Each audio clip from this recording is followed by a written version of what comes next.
کہ ایک कीचड़ वाले चश्मे में डूब रहा है और उस चश्मे के पास एक कौम देखी। हमने कहा जुल्करनैन, तुम इनको खा तकलीफ दो खा इनके बारे में भलाई इख्तियार करो, दोनों बातों की तुमको कुदरत है।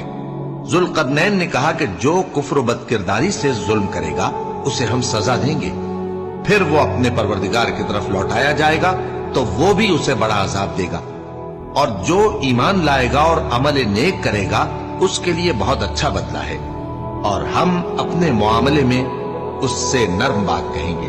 फिर उसने एक और सामान्य सफर किया, यहां तक कि सूरज के तुलू होने के मकाम पर पहुंचा तो देखा कि वो ऐसे लोगों पर तुलू होता है जिनके लिए हमने धूप से बचाव की कोई ओट नहीं बनाई थी।